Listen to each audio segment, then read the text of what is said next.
Hi, and welcome back. This is season 3. Very exciting. We've got 2 seasons in of the State of Healthcare podcast.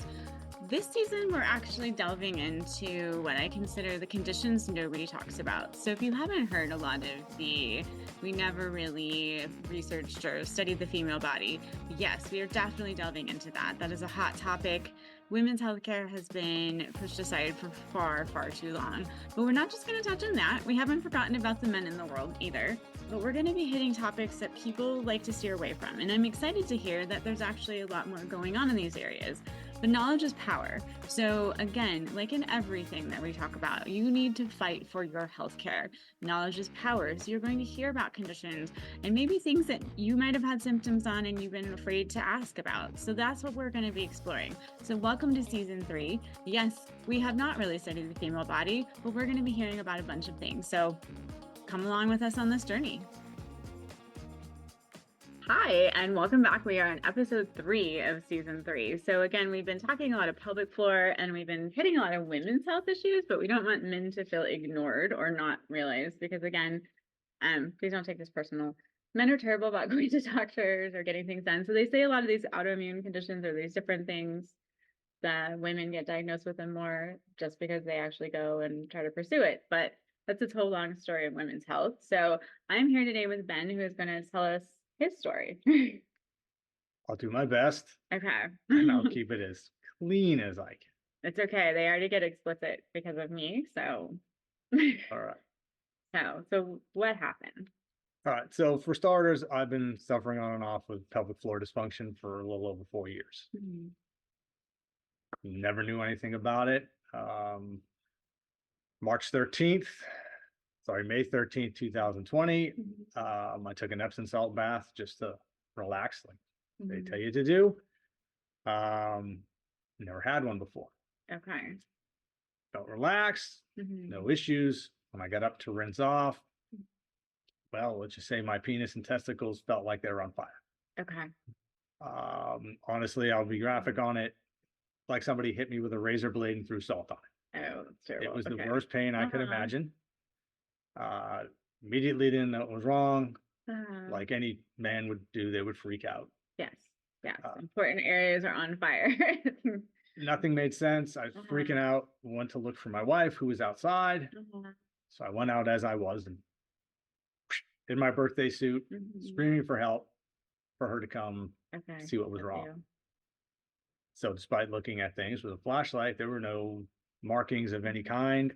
Honestly, my thought was it was an allergic reaction to the Epsom salt. Did you have any visible allergic reaction thing? No. Okay. No redness, no nothing. The only difference when I was fully relaxed, like most men when they're relaxed, certain things arise. Okay. To twice its normal size. Okay, so swelling. So the swelling and just kind of threw me off, which also made me happy at the same time. So I didn't know what to do, where to go, what to think. So I kind of ignored it. I was like, just an allergic reaction. Not to scare everyone away from Epsom salt, but obviously I will tell you this, it wasn't the Epsom salt. Okay. I just kind of rode with it. Just figured it would go away. Okay. Went that week, and then I head down to Sierra Vista down south for a hike. Even though the hike was canceled because of COVID. You know, apparently the trees have COVID. But I still went for the hike anyway. Okay. Every step I took, it felt like somebody kept rubbing alcohol on me. The pain worsened. The ride back, close to 3 hours, I had to go to the emergency room because my testicles felt like Mike Tyson had been using them as a speed bag. Okay. For 3 hours. So when I got into the emergency room, they tested everything, blood, urine. They told me everything was fine, that there was no allergic reaction. They were really running with the Epsom salt. Okay.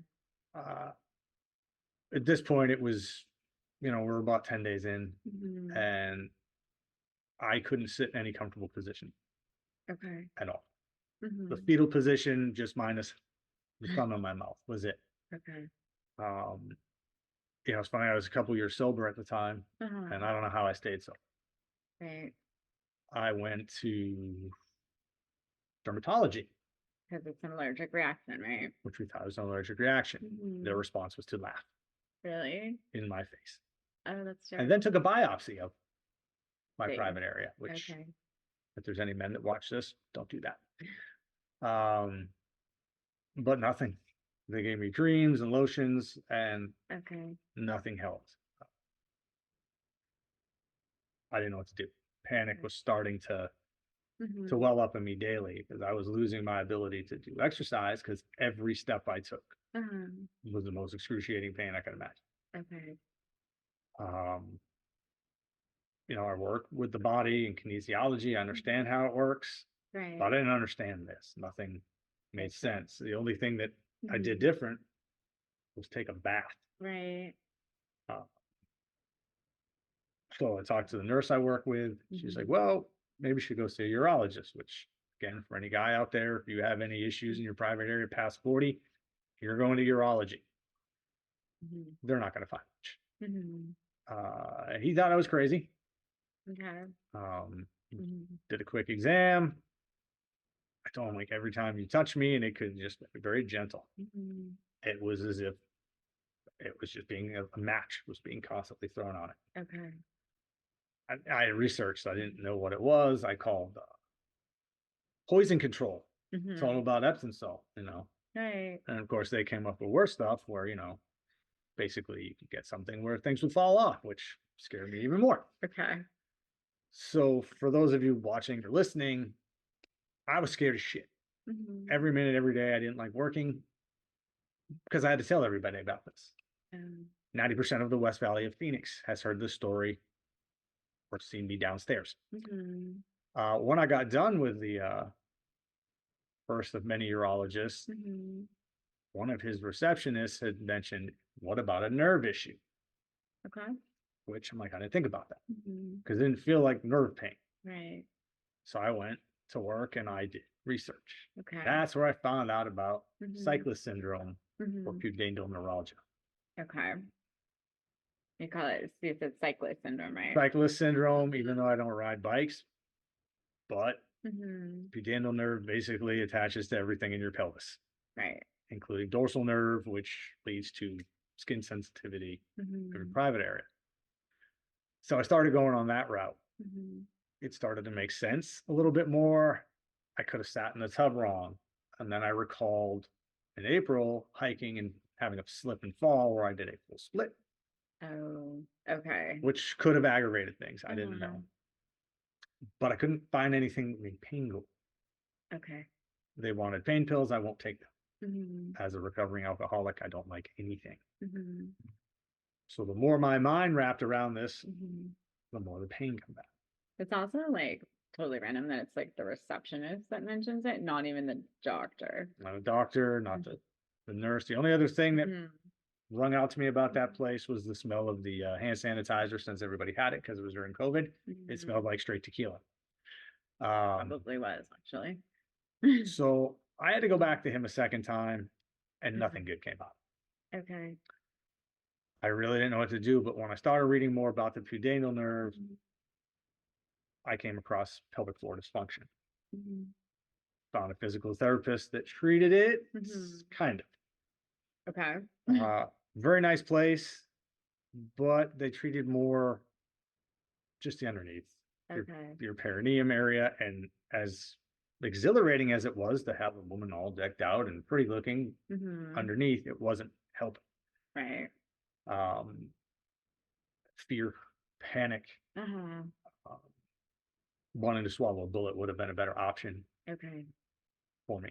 And it's an area that most men don't talk about because we're embarrassed. We don't want to say that something's wrong or, everybody's first. It's an STD and from Epsom salt, I guess.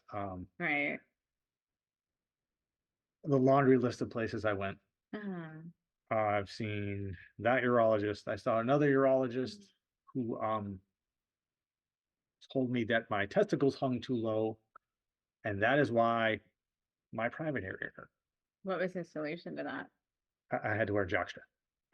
I did not believe him. I said, listen, sir, unless I need a cup to empty the water out of a toilet when I sit, I'm fine.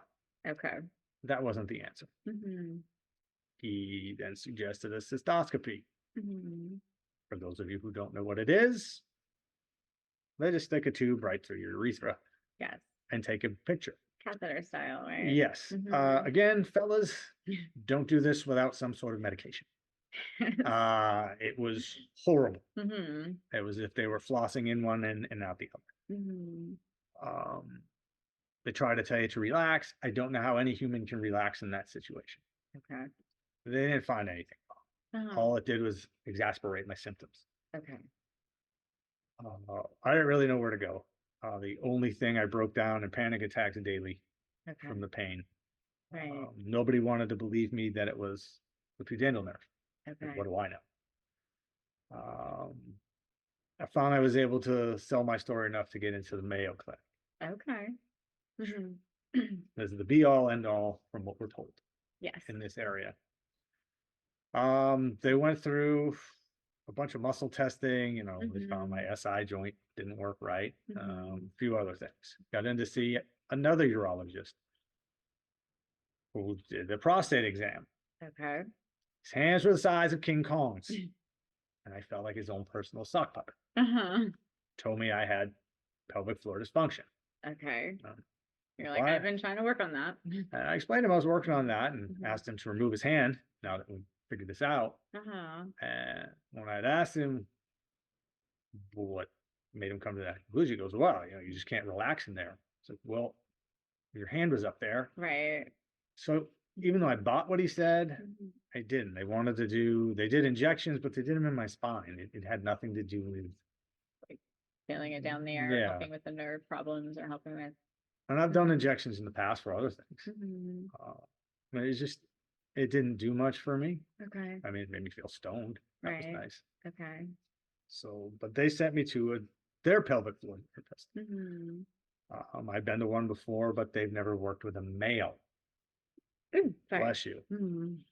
So I went, and a key for me, for those of you, I know this is Women's Health Month, that have had pelvic floor pain, it's miserable. You know that. What helps is if you have a pelvic floor therapist that has actually lived it. Yeah. If they haven't, they really don't understand not being able to sit down to watch a movie. Not being able to drive or go to the bathroom without pain. So I went and saw the Mayo Clinic's fella who didn't go through it. Okay. And I was his first patient ever. Oh. It did not go. Everything he wanted to do was internal. Okay. Well, I can't prove it, but I really thought that was more just because of what he was into. Okay. We didn't get anywhere. He wanted me to do Kegel exercises, which I'm already hypertensive down there. Why would we want to tense it? Yeah. There was nothing done to relax it. I probably did 3 or 4 visits there before I had to walk away and had to really rethink. It was tough to get through my days. Which, just to tie it in, we've done an interview with a couple of pelvic floor therapists who actually are good at their jobs, and I do appreciate that they actually realize that, right? That they point that out, because I think that's everybody's fear when they go, I'm just gonna have to do Kegels. And if you are going to a therapist who is just like, that's what we start with, who obviously doesn't have experience like you're doing, move on and keep looking for a practitioner. Yes. There are more practitioners each day now. When this all started for me, there was maybe a dozen in the valley. Now we're pushing close to 50. Yeah, so it is a growing thing, because I think there's a lot of people suffering, and it's just been an ignored population. So, yeah, it's growing more and more. I'll fast forward a little bit. I went to a guy that just did, weird injections and kept doing them into my SI joint. Okay. And I remember on the phone with my dad, telling him all of this and all the horrors and this. I'd been about 4 or 5 months in. And he said, well, did you tell anyone about your degenerative disc disease? I had to stop short because I knew nothing about this at 45 years old. My parents never told me that I was born with hip dysplasia. Okay. So I hung up and immediately called an orthopedic surgeon. Okay. My x-rays looked like a skeleton at Halloween, that with the little pins you would put up on your window and you could position. That's what my hips look like. So despite the fact that all these people were looking at your spine, no one ever thought to like examine these other areas. My hips or anything else, or pelvic tilt or anything. Or do diagnostics. Correct. Okay. The X-ray and the MRI were done. It was like a war scene. My left hip was only being held on by scar tissue. It was no longer attached to the bone itself. My right hip was shoved to the front of the socket. Oh my God. I'm surprised you were walking, period. I don't know how I walked. That's what he said, the surgeon. Right. So a lot of this exasperated. The pudendal nerve runs right through there. Okay. Which was causing a lot of my pain. Had both my hips replaced. And my hopes were that would take the pressure off the nerve and you'd be instantly better, right? Yeah. Not instantly better. It took a while, a lot of swelling. Pain was still there a few months after until I was led to a different direction, pelvic floor. Okay. And as much as I'm not a fan of dry needles, this therapist started with that, but we also coupled that with certain types of massage, unwinding, because basically for the years of my hips being out, nothing worked. Basically, my pelvis is dyslexic. Right. When it's supposed to work, it doesn't. Okay. It's not supposed to, it does. Super hypertensive. So we're doing dry needling, internal work, exercise for the hips and the pelvis. But then it got to a point where it wasn't working and I had to look elsewhere. That's where I found you to help me with the muscles everywhere else. Right. My abdomen, my glutes, my adductors that always hurt. And found a different pelvic floor place that I didn't have to pay 3 separate times for massage, therapy, and exercise. And that's where things, and this was about a year and a half ago, things started to finally come into play. Right. I still suffer some problems with it. I've had numerous injections about 3 years ago into pudendal nerve, and that helped a lot. Okay. Who did those for you? Banner. Okay. Banner imaging did them. Okay. They seem to work. It helped calm it down. So I still suffer a lot of tension and tightness in the pelvic floor, not as much as before. Breathing and proper breathing have helped me calm it down. Very basic stretches, nerve flossing, things like that. Right. I still have flare-ups from time to time, but I have it more manageable. I don't think it'll ever go away. I can't ride a bike anymore. Right. Which is fine. Yes. I'm not a fan of bike riding, nothing personal, but also because I'm terrible at it. Running's not an option. I mean, one, since the hip replacements, what's the point? And even if I do, it flares up that pelvic floor. I can use a rower. I'm fine. A ski erg. I've jump rope. It doesn't bother it. But certain movements, certain positions going to certain depths, if it's a lunge or squat, if I'm not 100% following your lead on engaging my core, making sure my glutes are set, it's having a complete understanding. And at first, all I gave a shit about was get rid of this pain. Right. If I get a flare up, yes, it can and will mess with your sex life. Fellas out there, it does help me last longer. But it's not worth the pain at the end some days. Right. Staying calm. When I drive, I have 3 cushions that keep me about this high. Okay. I did manage a full drive across country without a flare up. It was known mostly for years as just an ailment in women. And they do get it more. I mean, childbirth, car accidents, numerous ways, and it was ignored in men. Right. And it's something, like I said, if men see this out there and you are starting to have unresolved pain in your private area or tightness in your perineum, don't waste time. Find the pelvic floor. If you go to your urologist and they can't figure it out, it's pelvic floor. Right. And go to a pelvic floor physical therapist. Pelvic floor physical therapist. For guys, I do Spooner does well. I will throw them. Moment of Truth is decent. And we've actually interviewed a couple earlier in the season, so I always tag them. They also talked about the importance of breath work, which is, I think, also interesting that it ties back in that you had to work with that. And then just to be honest, whatever happened, and obviously probably doing the splits, but I feel like just a bunch of dysfunction was coming. Yep. It was a perfect storm. Yeah. And then it was like here, right? And then you're doing all these things, but then your body has learned this pattern and it's probably been in this panic, right? For so long.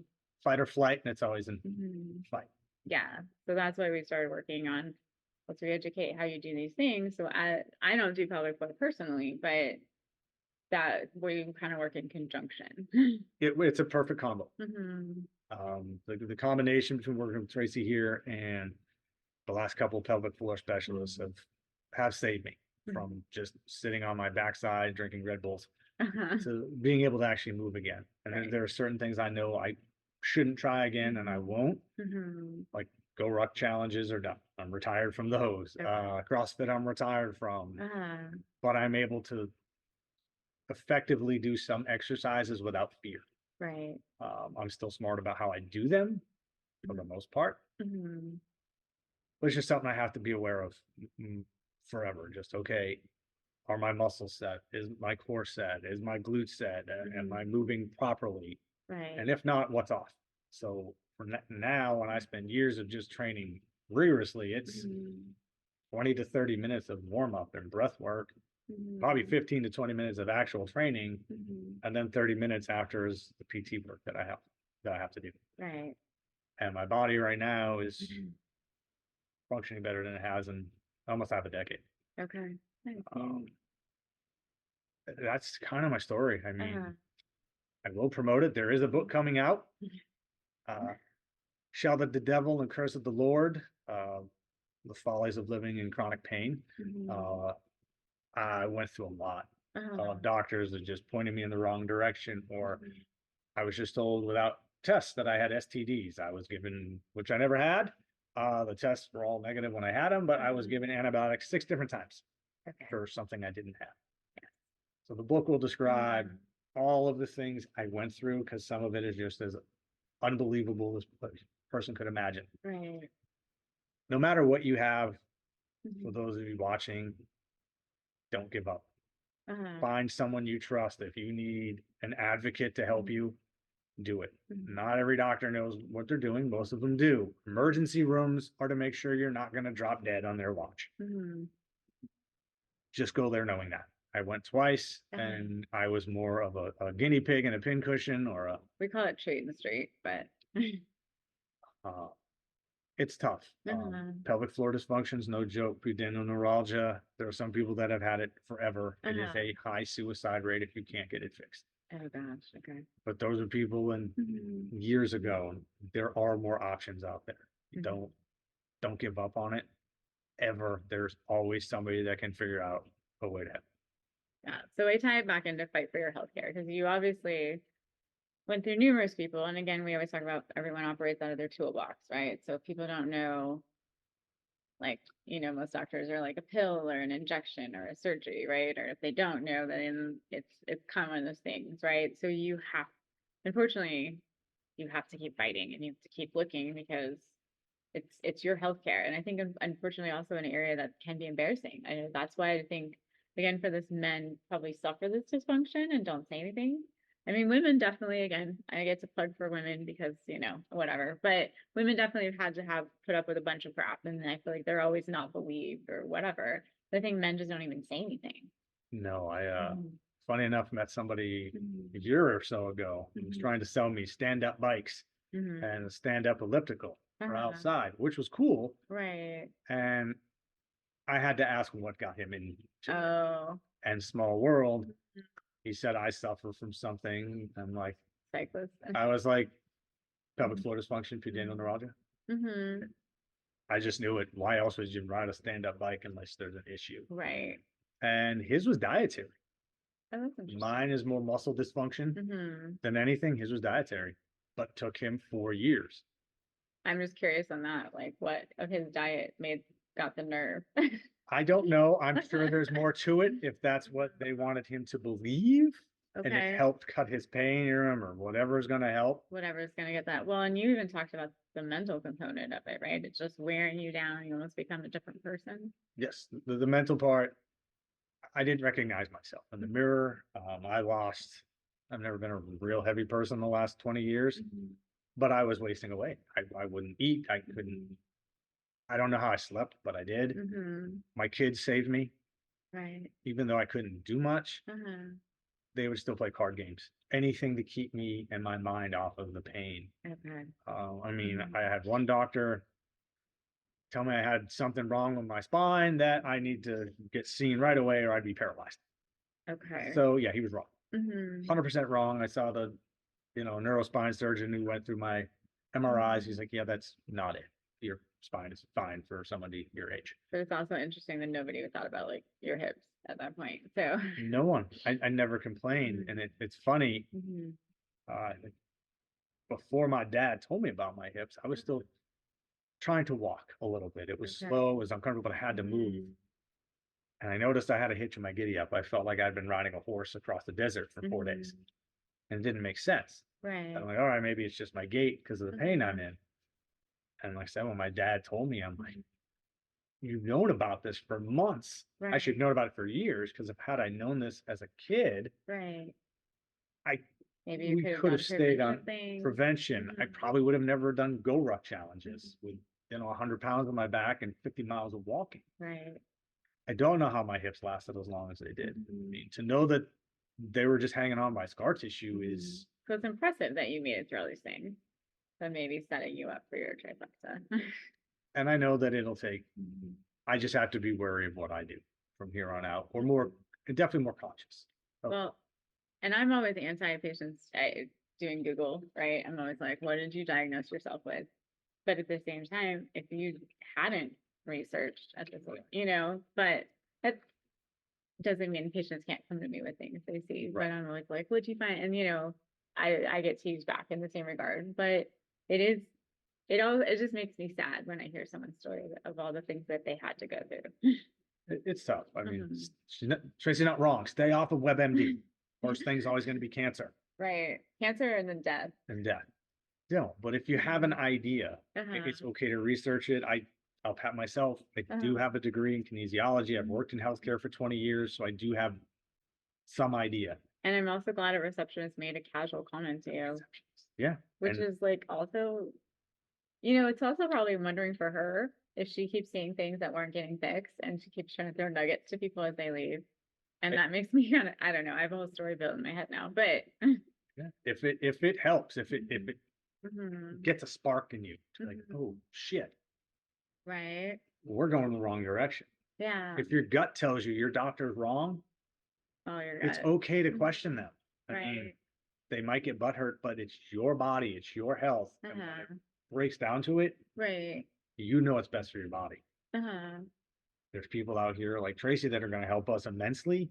You know what's best. If your gut, and you can even message me and say like, it's not right, but find someone you trust, whether it's a shrink, a physical therapist, a psychic. I don't care who it is. If you're into religion and you're a priest, find someone you trust to confide in. Right. To be like, here's what's going on. And also probably it just helps to talk about it where someone's not going to judge you and think you're crazy. And I told everyone. I told everyone. Didn't matter. Right. And if someone wanted to see it. Okay.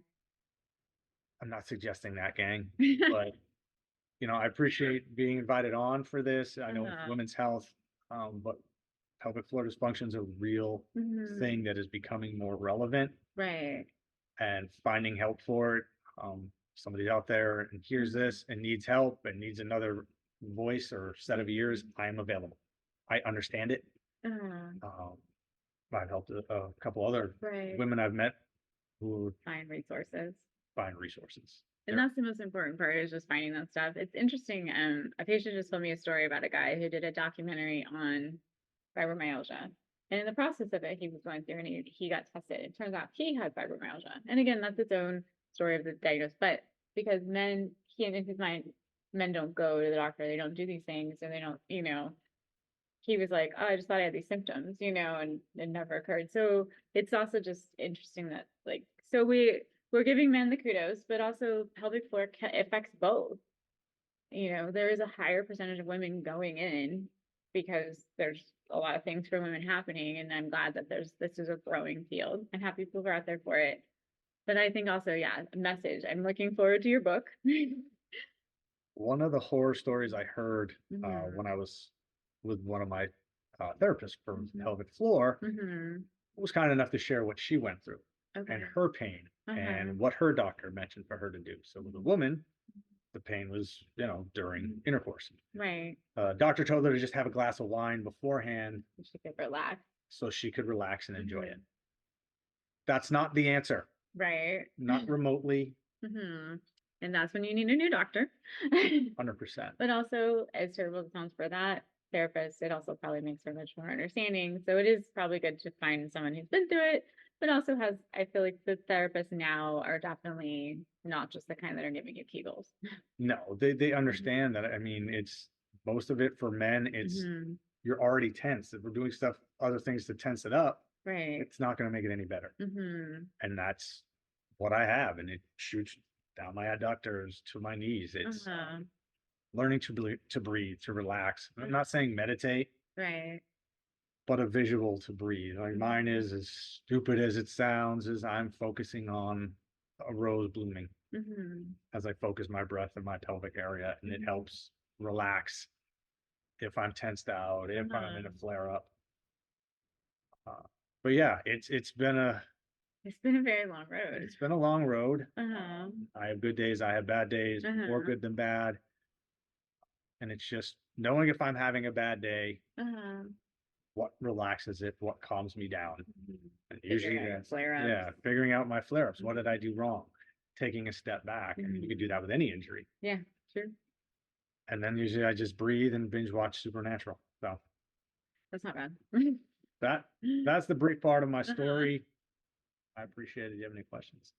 I mean, one piece of advice. I mean, you've given a lot of advice. So what would be one other, like, I mean, I guess we've also been like, don't ignore your symptoms. Don't take forever to like get in to do the things, right? But one lasting ending piece of advice would you give? Don't give up if you can't figure it out, no matter what it is, whether it's pelvic floor or backache. Don't quit. Don't accept it. Right. There's always someone else out there that may have what you have. I found an article. I can't think about it off the top of my head. And it was a young lady who went through pelvic floor dysfunction for 5 years. Okay. Went across the globe, went over to England to have things fixed. And it wasn't it. Right. It was her hips. Okay. She tore both her labrums, but they ignored that. They didn't even think about it. But it was also her psoas. Was so tight that they had to release part of it. So you may have something that everyone's like, this is it. But sometimes that's your symptom. Where's your root cause? Right. My advice is don't give up. If you get something fixed and you're still bothered, keep going. Trace the steps and keep going. Someone's out there, you will find someone if you don't give up. So fight for your healthcare, like we say. I do appreciate you coming and sharing your story, which I mean is hard, but obviously I think also educational and I appreciate it because that's the whole point is I think people just trust doctors and I, of course, you know, I want them to trust like the advice and you go in and do the things, but I also want people to take a responsibility for their healthcare. Don't just accept what you're given. Don't just think this is how things have to end. So thank you for taking the time and sharing. Thank you for having me. I know it's Women's Health Month. Yes. I appreciate it. Thank you. Thank you for tuning in for today's episode. As always, we hope that you found some nugget of information with all of the stories that these guests have to share. And always feel free to follow Better Fit Therapy online and on all of the social medias, Facebooks and Instagrams and all the fun things. Feel free to message at any point as well if you have a condition or you have a topic that you would like to explore. Feel free to send that in. Also, if you would like access to any of the resources or things from a different episode, please always feel free to send in a message and we can direct you. And again, thank you for taking the time and don't forget to fight for your healthcare.